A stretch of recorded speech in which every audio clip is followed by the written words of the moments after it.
Oh boy.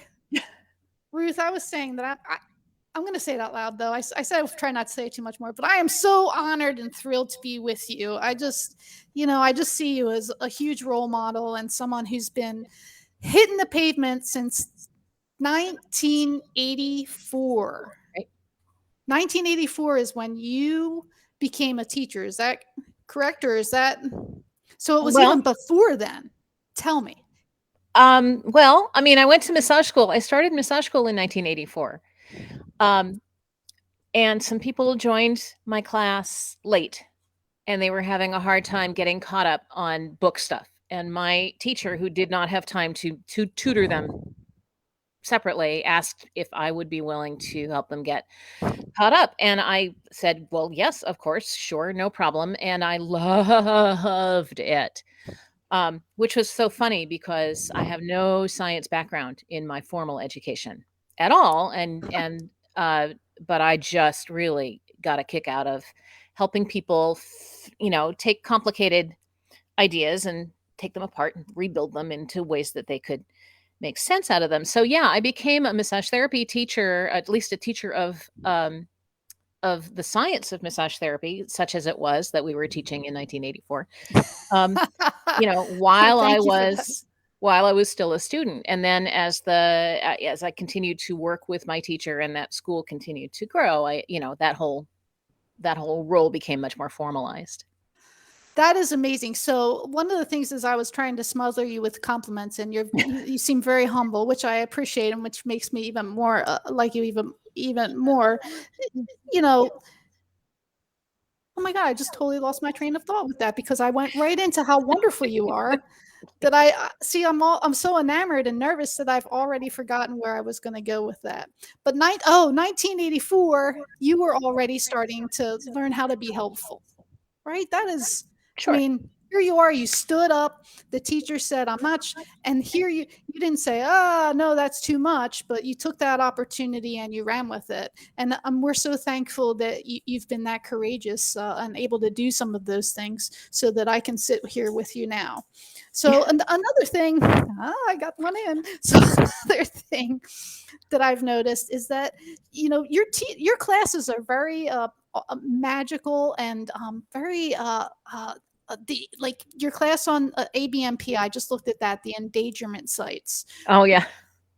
But that and then when you're on the class, one of the things for me that I've always had a hard time with, and I think a lot of us massage therapists have a hard time with, is I need to see it. And I Hmm. love how you took the marker and said, "Hey, these are the things that you need. This is the vein, and this is this." But I never saw that before, Ruth. I thought that that was absolutely just a great idea. I know other teachers do that stuff when they're teaching, Yeah, I'm a but little surprised but because I thought that was sort of standard classroom thing, grease pencils or washable I markers or I have whatever. to Of course you maybe draw. maybe I live in a box. I told you that I haven't gotten online until the last 3 years, but I thought that that was really cool. And then I really like too how your class wasn't like a fear based class. It wasn't saying don't ever. It was saying proceed with caution.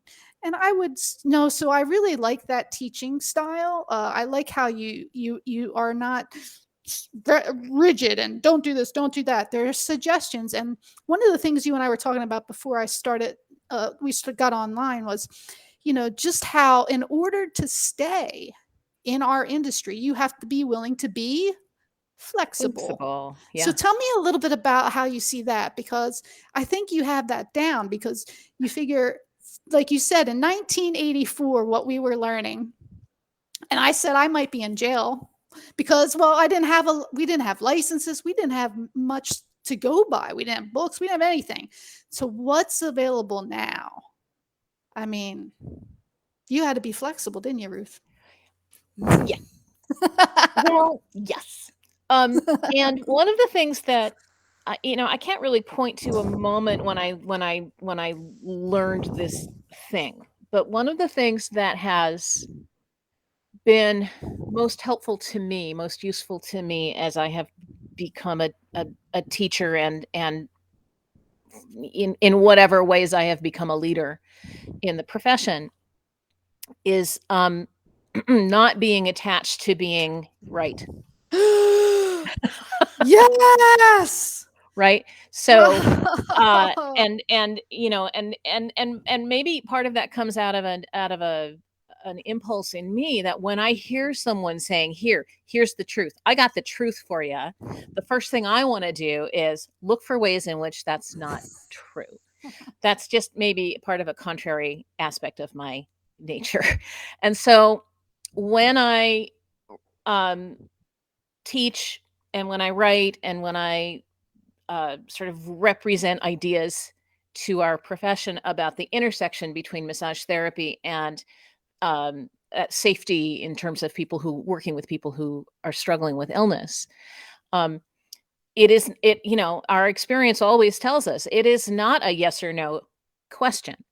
You know, I grew up in this paradigm that this is indicated for massage and this is contraindicated for massage and this is Right. indicated but only under certain circumstances or whatever.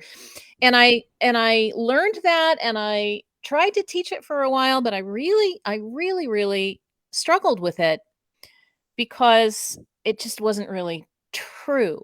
And so Yeah. when I stopped struggling with it and started asking a different question, which is, you know, what's the worst thing that could happen if a massage therapist is uneducated and not sensitive and not paying attention and not really working in the best interest of the client for whatever Wait, pathology wait, situation. wait. I have to jump in, Ruth. Yeah. Like most of us in the 80s.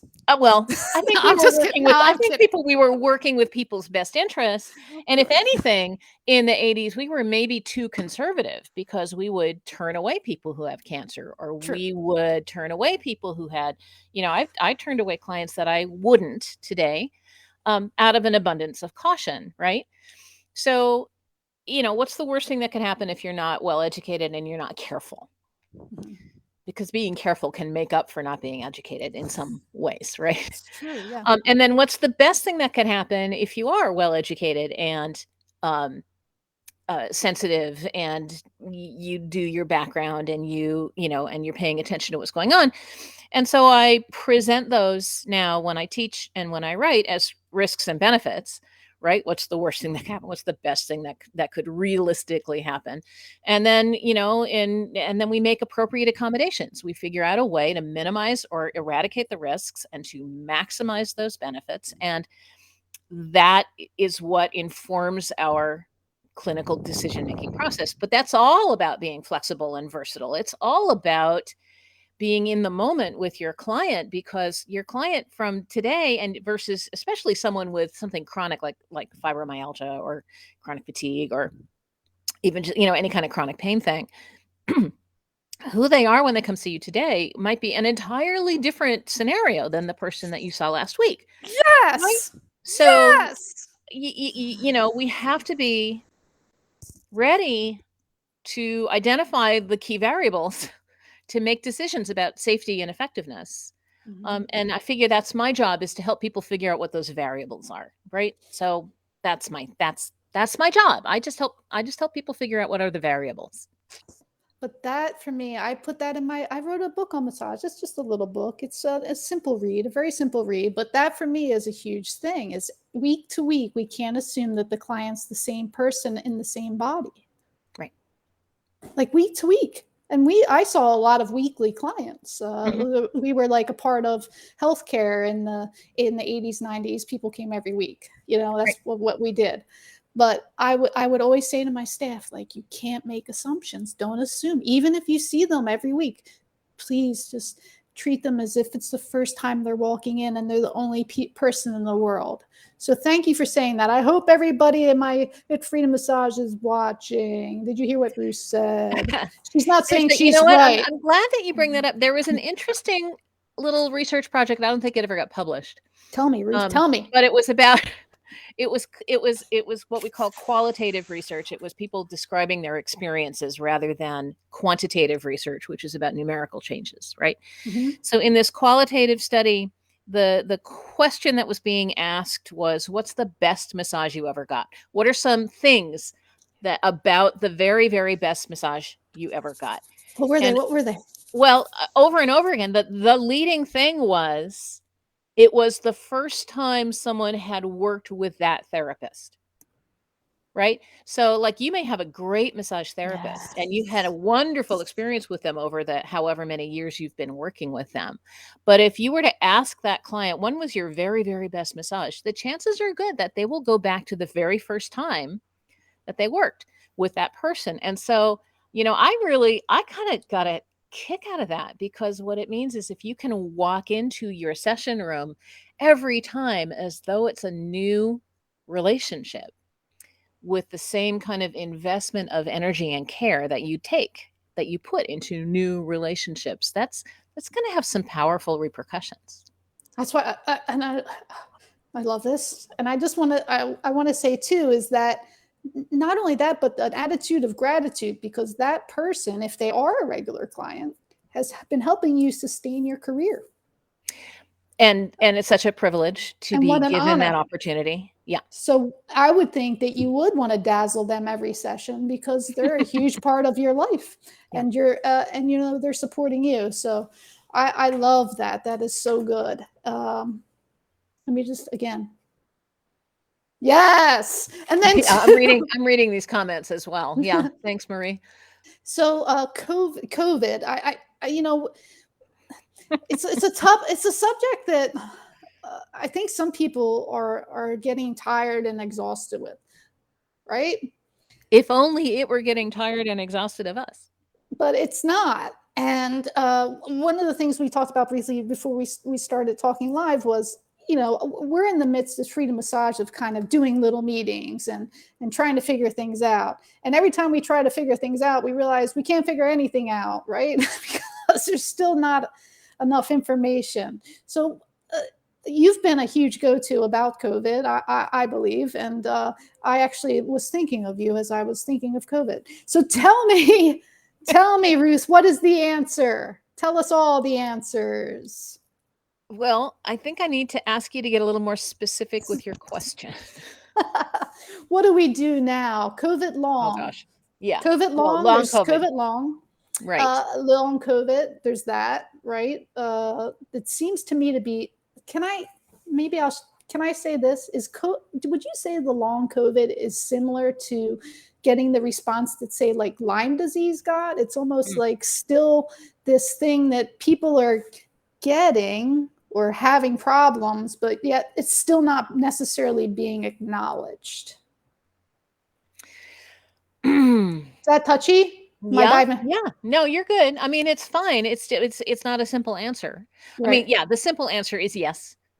Right. So long COVID appear pardon me, long COVID appears to be a thing. It appears to be pretty nebulous. More than Lyme disease, I'm seeing it turn up in the context of things like chronic fatigue syndrome, which at least for some patients is also appears to be a post-viral syndrome. People, you're right. So I did become a kind of a go-to person throughout the pandemic, trying to provide really good, reliable, defensible information, which then can be turned into clinical decision making by people who need it. I actually really hate to give advice. Um, I would much rather talk about risks and benefits, and so so, Smart. there are and then let people make up their own minds about how that's gonna manifest, because your practice and my practice would look really different. Um, and so, long acute COVID, the COVID infection, the COVID pandemic is not over. I think I am sad to say I don't think Delta will be the last dangerous variant that we see, and because Delta has become um, such a the thing that it has shifted our attention away from long COVID, which for a brief shining moment was actually getting some attention in the mainstream medical community. Um, Dr. Fauci has promoted the use of the term PASC for post-acute sequelae of COVID, or PASC. I think long COVID is probably going to stick. And I am preparing material about long COVID because I get asked about it all the time. Uh, and I think, one of the things that has been in my way is that um, we don't know enough about it to really say very much about it yet. And I want to do a really good job. When I prepare material on COVID, I want it to be really, really good. And I also would like for it to be accurate for more than a week, because it actually takes a lot of work to Mhm. prepare this kind of information. And so, I have something that actually will be debuting in September. I have a 2-hour webinar on long COVID that I have prepared for one of the chapters. And anyone who would like to, host a webinar with me to do this, I'm happy to talk with you about that. But basically, I mean, here's the spoiler alert. We have some hints and some clues about what's going on, but here are two really important things we don't have. One, we don't have a widely agreed upon definition or diagnostic criteria. Right. So when specialist A says long COVID, they're talking about something, but when specialist B says long COVID, they could be talking about something entirely different. And until we have some agreed upon definitions, it's going to be really hard to get anywhere. And two, the other thing that we're missing, although that's not unique to long COVID, is we're missing any really well-developed, thoroughly explored explanation for it. And so in that class, in that little webinar, I go through a list of here are the current theories. And there's like 10 of them. And they're really complicated. And it could be any combination of those theories about viral reservoirs or autoimmune dysregulation or lingering central nervous system inflammation, or a whole bunch of other things. And all of them explain some things about, each of them explains some things about long COVID.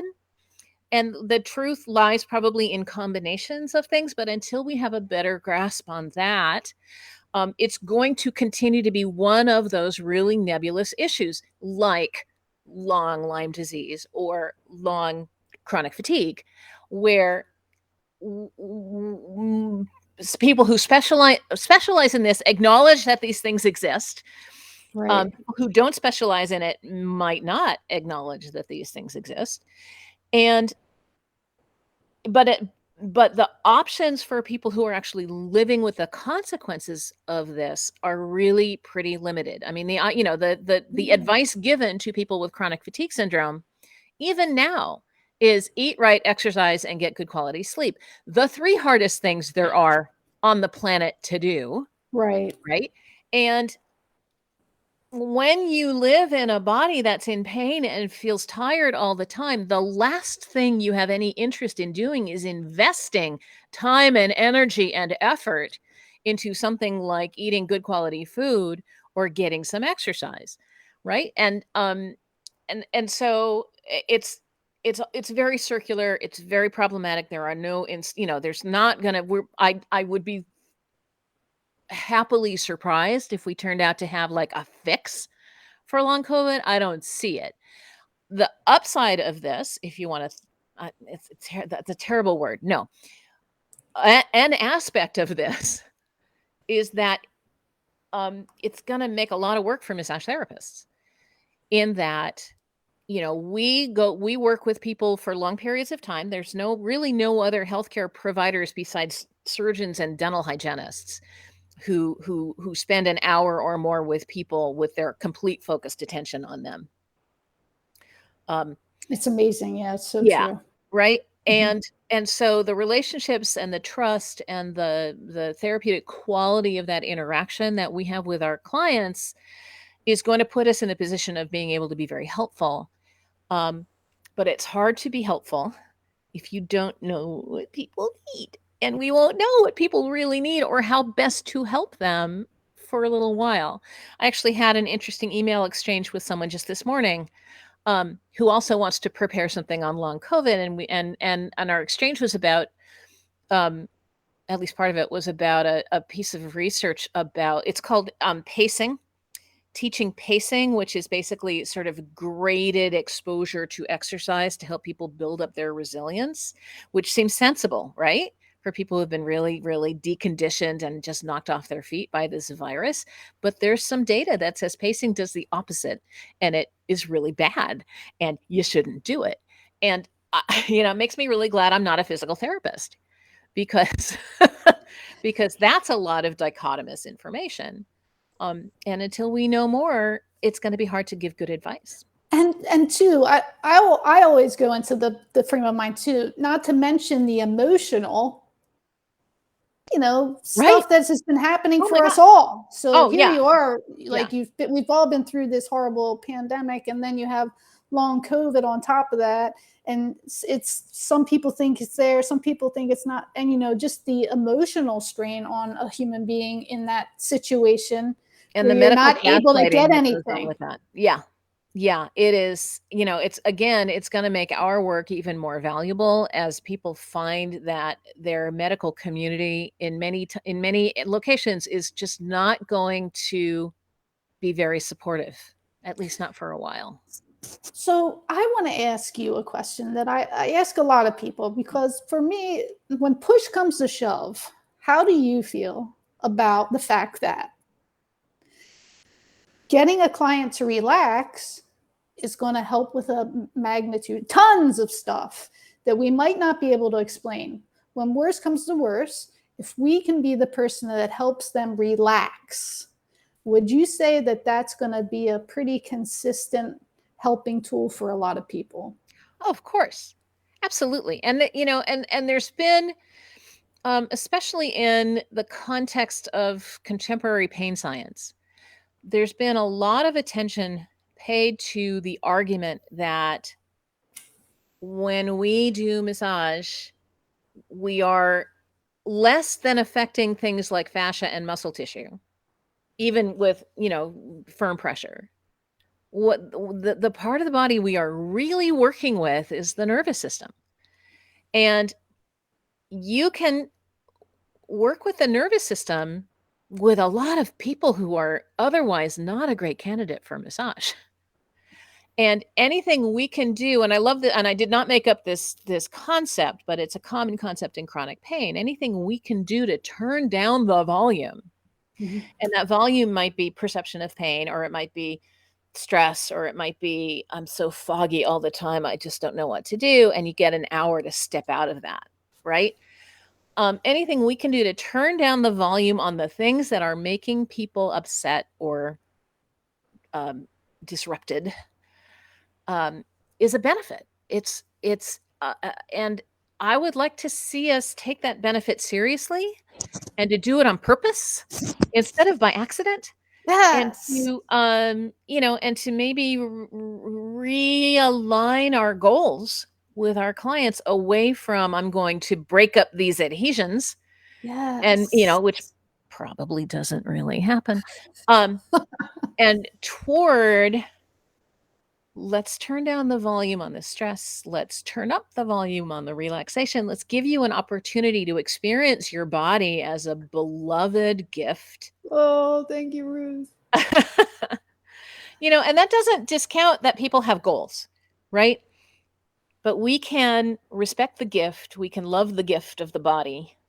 Mhm. We can help people move toward their goals at the pace that they set. Um, if we really, really respect what welcomed non-sexual touch can do for the nervous system.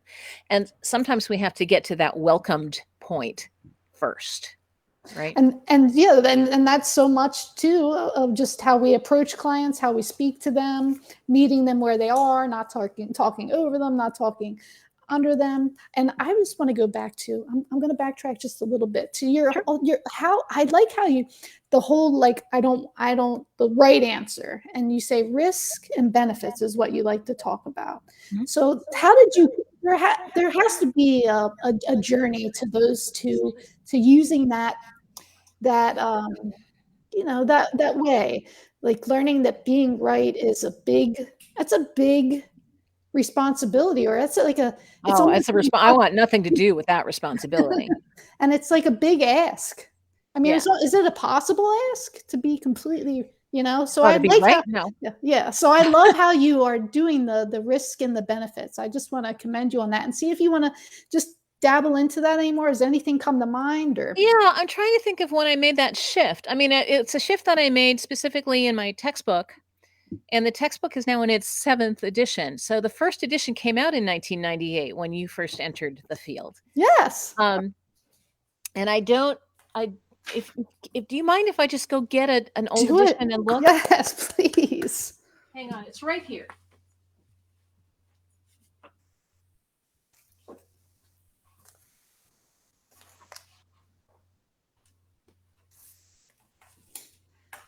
Um, but I think what happened, let's see, this is a 4th edition. Yeah. It was between the 4th and 5th editions. I have no idea what years those were. 5th edition came out in 2013. No, earlier than that. When Doesn't did the matter. first when Doesn't did the matter. first edition come out? I'm curious. 1998. Yeah, so that was when I was probably just getting my hands on my first clients, and you were already writing books, Ruth. Well, I already wrote a book, but That's you know, I'm a little awesome. older than you are, But Diane. I still, don't I think mean, that this I'm just woman. like I said, you know why I was nervous now. Okay, so let's bring it back. Sorry, I get Yeah. off track. So So when did you make that? You yeah, remember when you I made that made it. I switch? mean, in previous editions, so from the 4th edition back, but the concluding discussion or the concluding set of paragraphs of each condition in the book was just, the subtitle in that paragraph was massage with a question mark, in which I would talk about it's sort of in a narrative way. Well, here are some things to think about. I never wanted to get prescriptive. I never wanted to, my experience and my skill set within the actual hands-on work of massage is pretty narrow. Um, I was in practice for, I don't know, 10 or 12 years. And when I was very, very pregnant with my second child, I closed my practice and I kept I kept my licenses current, but I didn't ever really go back in full time. Didn't miss it. I wasn't that great at it. It was very important that I have that, that I have that experience, but that's not where my gift is. Right. But at some point I became really dissatisfied with the way I was handling what should have been the most important part of the book.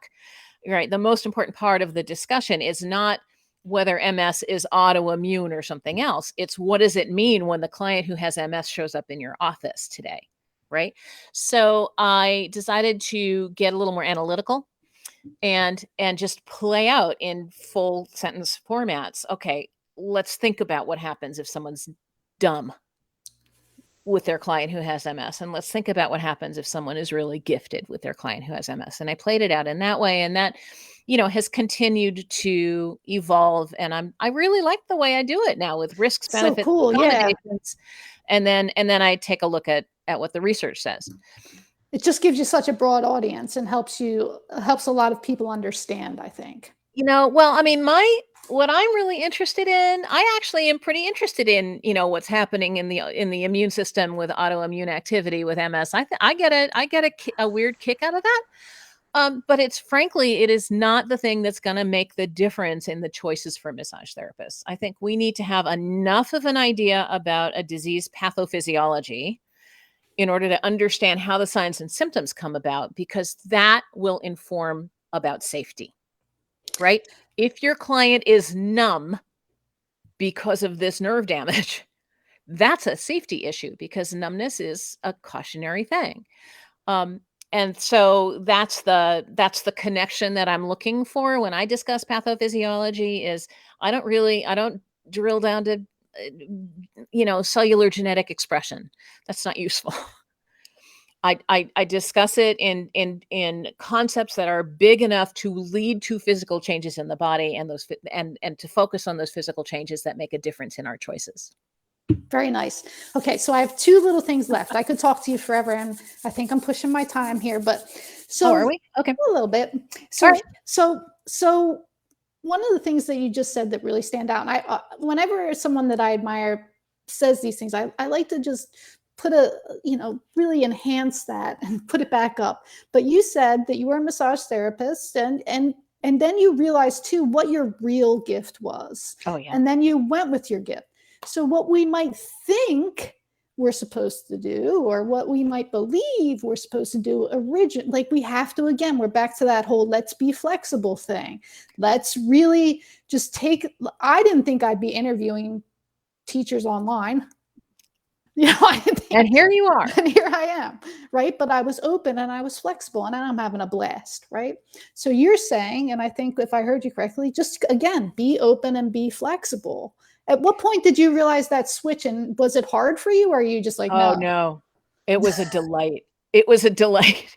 So it's interesting. I actually, I mean, my bashing up against dead ends started way before then. So Ah, I like that.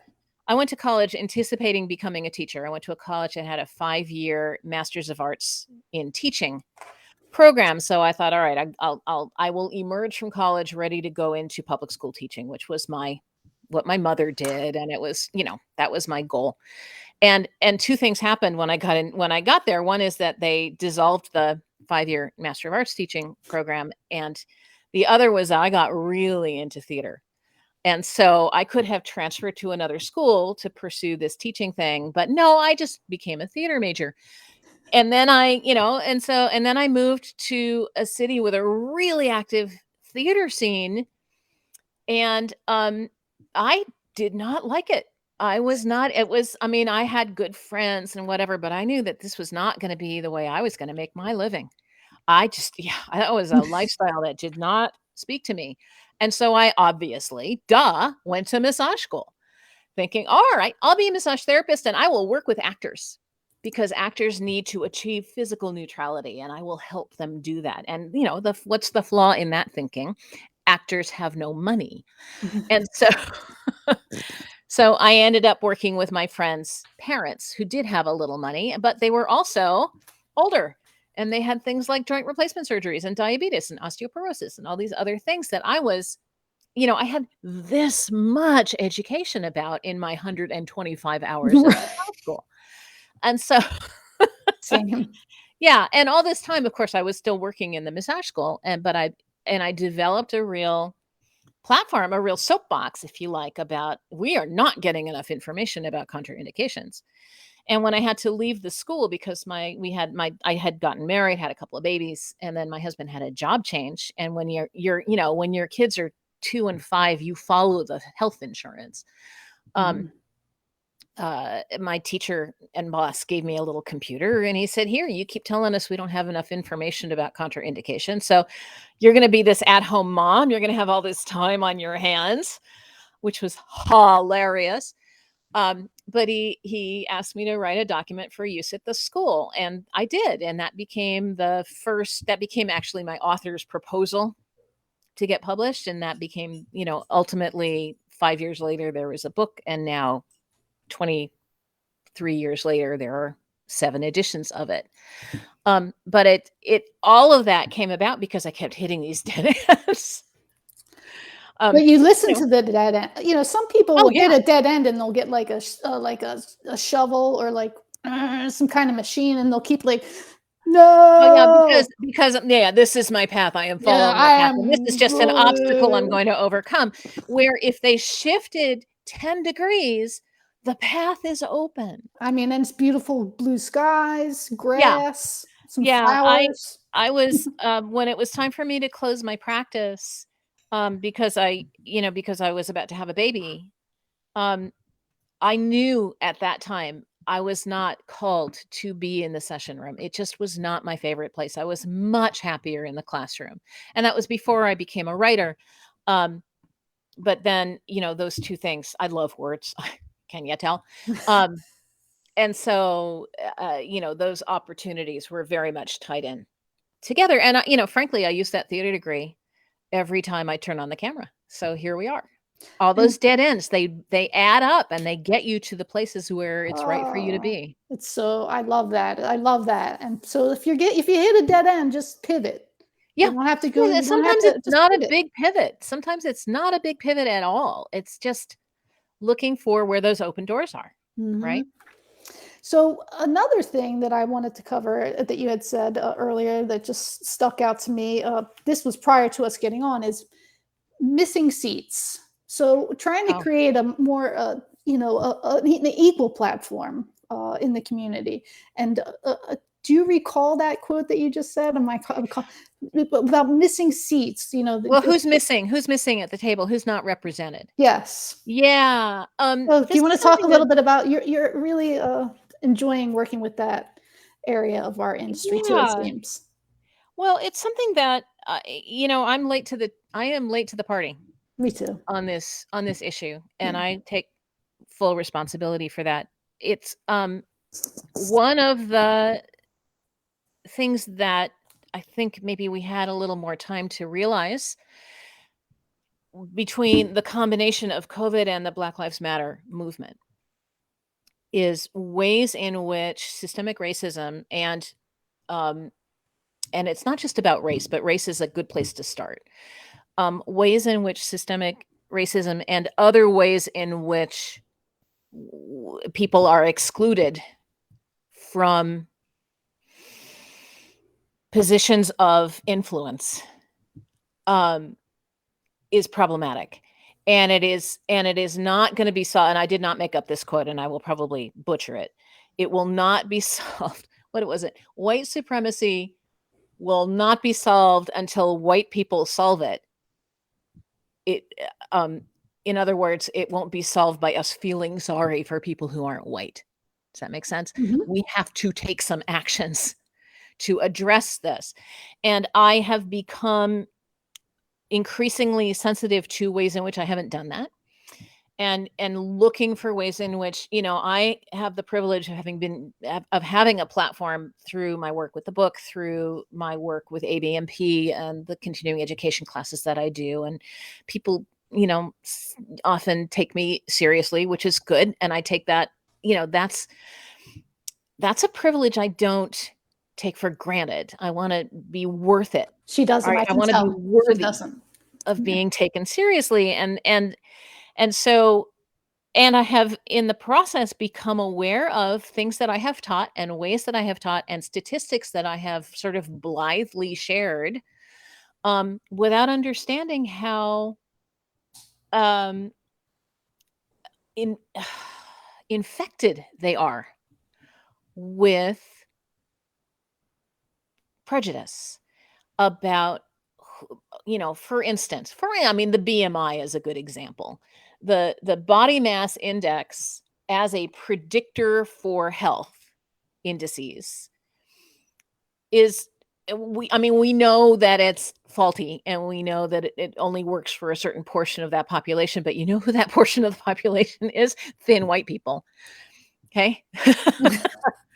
And so when we look at the BMI as a way of discussing weight and health, um, that is not accurate for a huge part of the population. And I'm not just talking about people who are Black. I'm talking about people who are um, Latino and people who are Asian. It's the BMI is really off for people of Asian descent, and so that's a thing. When we look at the statistics for who gets high blood pressure, statistically, Black people have higher rates of high blood pressure compared to white people. Do we assume that that's a genetic predisposition? Maybe, but it could also be, the effect of weathering, the effect of living a life where every single minute you have to be surveying your environment for the potential for threat, even inside your own freaking house, right? And so to say, oh, their high blood pressure is just a predestined thing, that's just going to be part of what it means to be Right. Black. That's I'm ready to fight against that. And I'm happy to say that I have a decent history of looking for pictures of diseases and skin conditions on skin that isn't white. But I also am now promoting other resources for that for people like me who teach about skin diseases. Well, have you looked at um, what is it? Brown Lives Matter, and there's another one called Bridging the Gap, which are databases of pictures of skin diseases on skin that isn't white. And this all has to be normalized. And as I just have become much more sensitive to my own culpability in in not pushing back, in not questioning authority, and in accepting the the information I'm being told about racial distribution of diseases without saying, can I push back on that a little bit? Mhm. So that's yeah. I don't know. I forgot even what your question was, but Well, that's it's a very a passionate sensitivity answer. that I have become really careful about, and that to me means I have a responsibility for looking around at, for instance, when I'm invited to be part of a panel or when I'm invited to, or when I myself am putting together a collection of voices on a thing, um, I have a responsibility to look around and see who's missing from this collection of voices to make sure, within my capacity at least, um, that we are representing a good cross section of our profession. Mhm. Oh, it's so true. I've been really humbled over the last couple years in those areas myself, and I do think it again is being flexible and being honest. I think this is one where we really have to be honest with ourselves and not be afraid to be a little vulnerable and ask for help. Oh, Um, exactly. so I think it's a really important topic.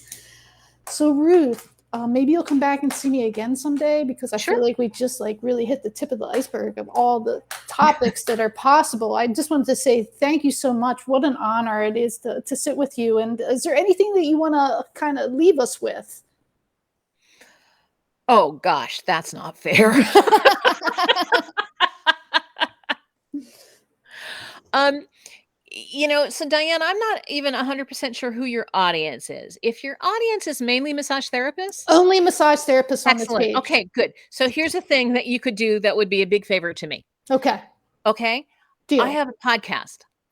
And the podcast is called I Have a Client Who, Okay, Pathology Conversations with Ruth Werner. deal. And it goes out under the ABMP podcasting Yes, umbrella. So yes, if you yes. want to look for it, it's there. But this podcast is based on stories from you. Oh, nice. Right? And Yeah, I so saw what it. I Mhm, mhm. and it's astonishing to me how often I have to go out and, like, shake the trees and, like, lurk in Facebook groups and then go to people and say, "Hey, I saw you posted something about this. Is it okay if I use your story?" Because I won't do that without people's permission, right? But I have been a little bit surprised that I have not been completely inundated with stories, It's with I have a yeah. client who stories. So here's what I need. What I need is just your little anecdote. I have a client who had this weird rash show up in the middle of their session, and I didn't know what it was, and I wasn't 100% sure what to do. Or I have a client who I did work with their neck, and then something bad happened, and was that my fault? Are you sure you I'm gonna ask the group. We're Or gonna get some all right, yeah, we're gonna do I it. would love We're it. gonna do And it. they don't, and I learn a lot. Sometimes they're really easy and they're about things I already know a lot about, so it doesn't take me very long to do them, Mhm. right? And sometimes they're really challenging. I already Um, have a couple. Do you want awesome. one? Awesome. Do you want one now? Would you well, why don't you say it now but then also send it to I think me, it's and an easy people can one. reach me through my email, which Yeah. is just ruthwerner.com. Yeah. But, I'll put up a post, we'll try to get some, I had a client who I think that's great. That would be I so would fun. I'm love to surprised have that your you're not story. I'm surprised you're, like, not like, "Ah, stop sending me." We're gonna get you Right. You know some what? questions. Don't send me pictures of your rashes, because that happens sometimes, so please don't do Well, I'm that. gonna go ahead and I'll tag you in the post, and I'll post the question, and we'll see what we get. How about Yeah. that? Yeah. Yeah. We'll That get would be lots of awesome. questions. Woo! Ruth Werner live on the Massage Network. Woo! Yes. All right, everybody. Thank you for your time. Ruth, hang tight. Alright, thanks, Diane.